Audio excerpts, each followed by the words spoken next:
Precision Neuromuscular Therapy has been teaching high-quality seminars for over 20 years across the country. Founded by Doug Nelson, PNMT uses problem-solving skills and precise treatment options to get powerful results for your clients. PNMT seminars focus on honing your assessment and palpation skills to precisely target the source of your client's pain while understanding the why behind the what. Meet us in a hands-on seminar or online in the PNMT portal and let us join you on your learning journey. Learn more at pnmt.org. At Heights Retreats, massage therapists build stable and meaningful careers rooted in wellness and care.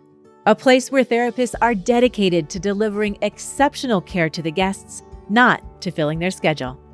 Heights Retreats care deeply about their therapists, our profession, and wellness itself.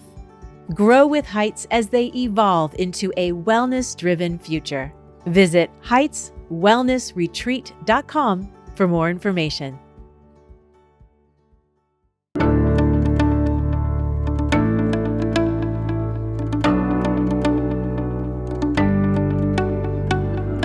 Hi, everyone. Welcome to the ABMP podcast, a podcast where we speak with the massage and bodywork profession. I'm Rachelle Clausen. And I'm Nicole Trombley. Rachelle and I are both full-time massage therapists and happen to also love to study, research, write, and teach other massage therapists how to be amazing at their craft. We both write the Anatomy for Touch column for Massage and Bodywork magazine. And birthed out of my passion for dissection and my work with the Fascia Research Society and Body Worlds, and my love for the biological sciences and creative writing, we created Anatomyscapes in 2021. It's a continuing education company for you, giving you a deeper understanding of the connected body. Our flagship course, Journey into the Matrix, the Fascial System, is fast approaching. In less than 2 months in September, we will be gathering once again here in San Diego in the Dissection Lab. we make learning science fun. And the gift of working with unpreserved human forms is unparalleled to any other anatomy education that's out there. You learn to see differently, to understand what you're feeling and what it means for your work at the massage table. Absolutely. Superficial fascia, deep fascia, tendons, retinacula, aponeurosis, septa. You already touch these tissues every day. The question isn't whether or not you felt them, it's whether or not you've learned to interpret what they're telling you. This 3-day intensive gives you something textbooks just can't. A 3-dimensional view with real textures and tissue relationships revealed right before your eyes. You get to see it and feel it for yourself. And that's the difference. We really don't just teach anatomy. We transform what you can feel when you touch. If you're ready to take your practice to the next level, we can help you find out everything you need to know by scheduling a discovery call with me, Nicole. Or me, Rachelle. You can find out more on our website. Just go to anatomyscapes.com. Links are in our show notes. Today, we're continuing our series of eye-opening interviews with fascia researchers from around the globe. This interview covers a topic that I am particularly interested in as a female in my early 50s. We are going to talk about fascia and hormones. Our guest is researcher Katja Bartsch, who is a sports scientist, yoga teacher, and structural integrator. She's doing some remarkable work in Germany alongside a professor, Robert Schleip. She is studying how female hormones affect fascia throughout the life cycle. You know, when we think about hormones, often it makes us think about reproduction, PMS, pregnancy, postpartum, and of course, the dreaded hot flashes of perimenopause. But you may or may not realize that hormones like estrogen communicate directly with almost every tissue in the body. The brain, thyroid, intestines, muscles, and even the individual cells that create and repair the connective tissues throughout our bodies. Or maybe you knew, but you didn't quite think of it in those terms. Maybe you knew that relaxin loosens the joints during pregnancy, or that loss of estrogen can reduce bone density. Turns out hormones and menstrual cycles may be part of why ACL tears occur more in female athletes than in male athletes. But you don't even have to be pregnant or an elite athlete for this to matter to you. because there's an everyday version of this story that is quieter, but shows up in our treatment room. Women report higher rates of myofascial pain than men, period. If hormones are playing a role in that, we need to understand why. And that's exactly why researchers are focusing in on hormones and fascia. The majority of massage therapists are also women, and many of us right in the thick of these hormonal shifts ourselves. So this isn't just a story about our clients, it's also a story about our own bodies too. It's huge. It is huge. So let's hear what Katja has to share about her research in this area when I got to sit down with her and talk in person at the Connect Congress in Germany. Hi, I'm Rachelle Clausen, and I'm here at the Connect Congress with Katja Bartsch. Thank you so much for taking a moment to talk to us. She's presented some really amazing research. She's currently working here, at the Technical University of Munich. And I would just love if you could take a moment to share about what you shared with us already this weekend, and then maybe something about the research that has your attention right now that you're working on. Yeah, thank you. Thanks for having me. Yeah, it's an honor. So this weekend here, I presented on female hormones and connective tissues. So great. My presentation was on the findings that we do have, and they are limited, female hormones through peri and postmenopause on connective tissue. So there's some initial findings, but we definitely need to learn more. Most of it has been done on tendon, and we're trying to expand that to myofascial tissues, fascia. So that was one area. And I also have a workshop with female hormones that is a bit more extensive. So we look at the connective tissues, but also sports performance. So I've been diving deep into female hormones and anything sports, but also biomechanical tissue properties. What are you finding that is like the new piece that maybe we haven't thought about before? Like, how does our hormones, or how do our hormones affect our fascia? What do we know at this point?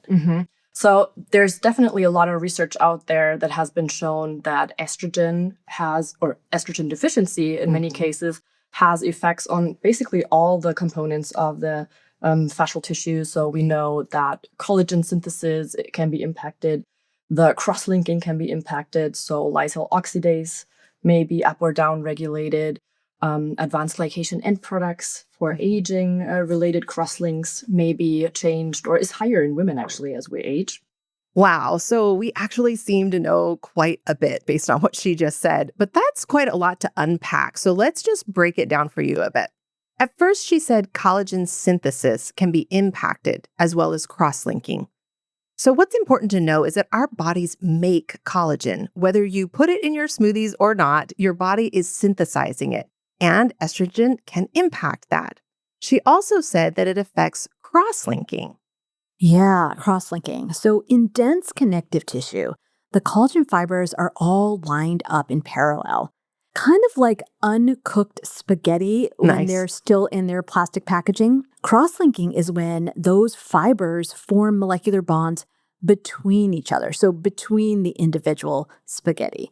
And this is on purpose. It's what makes the collagen stronger. When Katja mentions lysyl oxidase, that's the enzyme that builds those crosslinks. But there's another kind of cross-linking that she mentions that comes with aging, and this one's sticky. These are the advanced glycation end products, basically sugars latching onto our collagen and creating new links between the collagen fibers. It's kind of like when the cooked spaghetti is sitting in the colander for a while and you never added any butter or oil and it's all sticky. I hate it when that happens. So we already know that cross-linking goes up as we age, and it appears that estrogen's playing a role in that. So let's jump back into the interview now and hear what Katja says about how that affects us. And what's the effect of that? Like, how do we feel that? There would be more cross-linking. Okay. So potentially increased stiffness or, just tissue that is more prone maybe also to inflammation. That's another issue. So we also know that estrogen has anti-inflammatory properties. I thought that actually was really interesting because I've heard that that is the case with male hormones, right? That their testosterone is a natural anti-inflammatory, which works well for men, but that we didn't have that. So I thought it was really interesting to hear that, no, we do actually, that our estrogen has its anti-inflammatory, but we lose our estrogen. We lose it. Yes. And then we have problems. Yeah. Yeah. So menopause is also considered as like an inflammatory event. Right. And that's been shown in the brain. It's been shown systemically. And so potentially this also impacts the connective tissues. And but not only those, the ground substance can change. Right. So in women, as we age, that increase or actually decrease of glycosaminoglycans and increase of viscosity may be more pronounced. So there's a couple of findings, more from animal models, but also some human studies. Cellular changes, estrogen receptor expression has been a big one. So there might be changes related to aging and menopause, but potentially also throughout the earlier lifespan. Menopause as an inflammatory event. Whoa. But that tracks, though, doesn't it? So many women in their 50s find their way to our massage table with unprecedented symptoms of pain and stiffness. It's like we already knew, but maybe we're beginning to better understand why. Absolutely.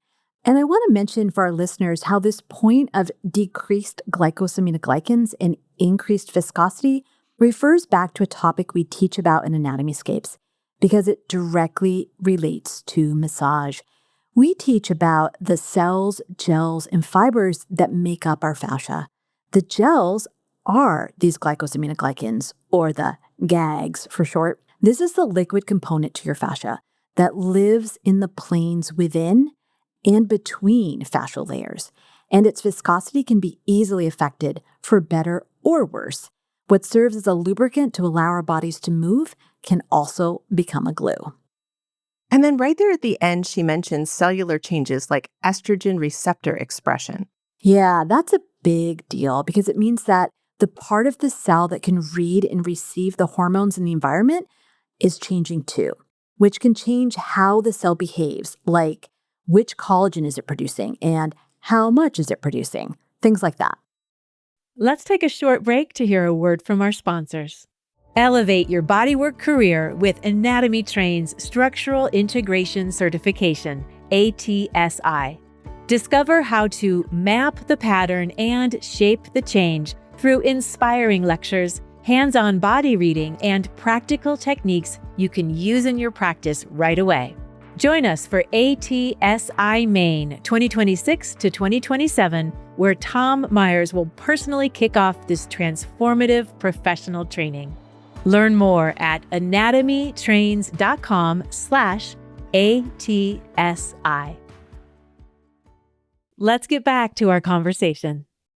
So we've talked about cross-linking, inflammation, viscosity changes, stiffness, estrogen receptor expression. In this next part, I ask the question I am sure that all of our listeners are really wanting to know. Let's listen.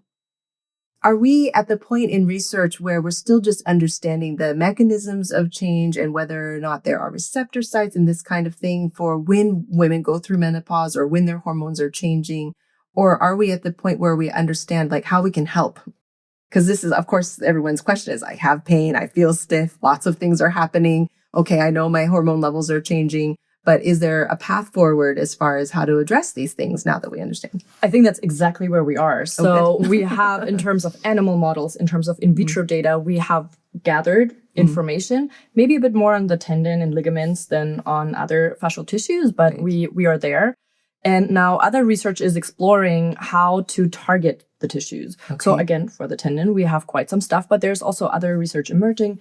I myself included, am trying to see how mechanical loadings like manual therapy type approaches or also stretching and loading, how that can impact the tissues in all kinds of different scenarios. So I think that's where we are. And that's what we also need in fascia research right now, interventional, prospective, potentially research that entails longer interventions. And it'll be a while because there are so many different aspects to be considered, different subpopulations. If we just look at women, different life stages, different menstrual cycle phases, there's many, many things to be explored. And I think that's where we actually are, what we actually need. What really interests me about this part is how essential it is for us to grasp the basics of fascial anatomy for this to even make sense. You and I are passionate about helping therapists get this. Yeah. And what's that number? Somewhere around 30% of the proteins in the human body are collagen. That is non-cellular material that forms the scaffolding of our entire body, from skin to bone. We tend to refer to this as the fascial system, using the definition proposed by the Fascia Research Society. Collagen is produced by the fibroblast cell. And the fibroblasts are hormone sensitive, meaning they change how they behave and what they create based on hormones in the environment. How can this not have huge consequences, like all the fluctuations and possible dysfunctions, right? We have hormone cycles that regulate much of how our body operates. The female body goes through a surge of hormones at puberty. A plethora of changes happen to her body as a result, including the onset of menses and a monthly cycle. Major changes also occur during pregnancy and postpartum due to hormone fluctuations. The same is also true when hormone production decreases dramatically during peri and postmenopause. So understanding that the cell is being signaled by hormones to behave in specific ways that affect how they literally weave the fascial matrix is foundational. That's right. And fascia education is still largely missing or very incomplete for most body workers. It is so much more than just a web. It is such important work to really study and understand it. In fact, it's just wild to me how much there is still left to be learned. In this next section, Katja talks more about what we do and don't know yet from the research about tendons. I have questions, as I'm sure you do too, like, should I be jumping more? Should I be stretching more? Should I be doing heavy weights? Let's see what she says. What do we know about, you said that the tendon research is one that's kind of a little further along. So what kind of interventions are there for working with tendons? Mm-hmm. So Professor Aram Patze is also presented here, and he's one of the prominent people who suggested an actual protocol for tendon-related individualized interventions. So it's typically high load, so a couple of repetitions only with rather high load, so at 70 to 80% of your maximal contraction, for example, that tends to apparently increase the mechanical properties of the tendon. And that actually overlaps quite a bit with neuromuscular recommendations that are also given to women as they age, because there's muscular stuff coming in as well. Sure. Women lose more type 2 fast twitch fibers of muscle as they age with menopause. And that's also a type of training that would help with that. So there's no specific research on women in peri or postmenopause that has explored that specifically, but there's an overlap between what we know generally from the younger population in tendon training and then maybe what is given in terms of muscular training to women in that group. So potentially there's an overlap, but to my knowledge, it hasn't been specifically explored. It's really good to know that there are things, however, that can be done. And I think it's also this idea about maybe, these maximum or high load kinds of things. It doesn't mean you have to be high load all the time. And in fact, please don't if you haven't normally, right? Because you can create more problems than you're solving.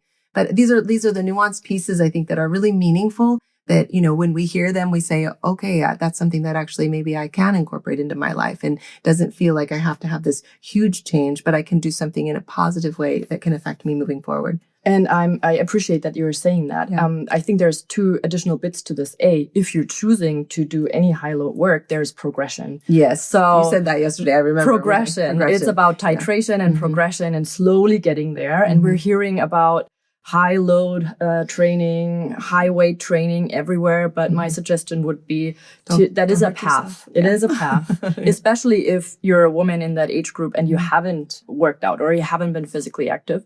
And the second thing is there's more to the pertaining to muscular strength. There's very recent research, I think that's just a couple months old, that has also shown that low intensity, more like classical muscular training can also increase muscle strength.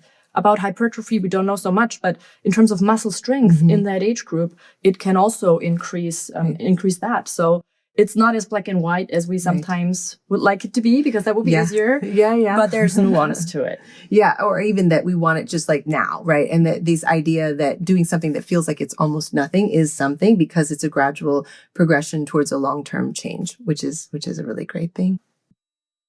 Okay, so my takeaways for this section is that a couple of jumps a day can be meaningful, and so is using your muscles, even with low loads when it comes to strength. Just progress everything gradually. In this last section of our interview, I asked Katja about the workshop she was teaching at the Congress. She explained it was about female hormones, but a little broader, looking at how the menstrual cycle impacts sports performance, endurance, strength, flexibility, as well as psychological aspects. I asked if she could elaborate. Can you talk about this thing about the psychological aspects? Like, what do you mean when you say that? Yeah. So actually in the literature at this point, there's no real consensus if the menstrual cycle phases impact sports performance on an objective level. But there's quite clear data that women perceive a performance change throughout their cycle. So 2/3 of athletes notice a performance difference across their cycle, be it objectively true or not. But that's particularly true for the first couple days in the cycle. So throughout menstruation, oftentimes that's more physical discomfort. And then towards the end of the cycle, so in that premenstrual syndrome phase, that's often a mix between physical and psychological discomfort. And that holds true for them, for their training, for their daily life in 2/3 of women. But it's very individual. We have to point that out. So there's actually Olympic athletes who love to, or if asked if when they would like to have their major event at an Olympics final, some say during my menstruation, some say during ovulation, some say just the days before menstruation. So there's a range, and it's very individual as well. So again, a lot of nuance, and there we have to dive into the details and into the complexity. Yeah. Which I think we know, but it's like, I'm grateful that you're doing it and that we are taking this, like, it's not going to be one size fits all maybe, and maybe there isn't one solution for everything. But I think as we get this more complex thinking around something that clearly is a complex process, then we will really be making some progress. Thank you for taking the time. I can't tell you how much we appreciate hearing directly from the scientists doing the research, but thank you so much. I hope to talk to you again. Thanks for having me. I'm so glad Katja did this interview with you, Rachelle. Her work is really pushing the field forward, and I want massage therapists to know about it. Yeah. And her book just came out, Optimizing Women's Health and Training. So that's something you can definitely find. We'll put in the show notes so people can find it. And thank you, listeners, for joining us in the conversation today. It's clear we're not fully at the prescriptive phase for this, and it's certainly not simple. But getting a deeper awareness and understanding of hormones' effect on fascia hopefully helps you start to formulate better questions and create space and compassion for over half of the planet's population as we navigate our own individual experience. And if you're really ready to deepen your clinical reasoning and transform the way you palpate, please join us for Journey into the Matrix this September. Just go to the link in the show notes or visit anatomyscapes.com/matrix. If you want to share your thoughts with us about this episode or any other episode, please email us at info@anatomyscapes.com. That's all for now. I'm Rachelle Clausen. And I'm Nicole Trombley. Thanks for listening.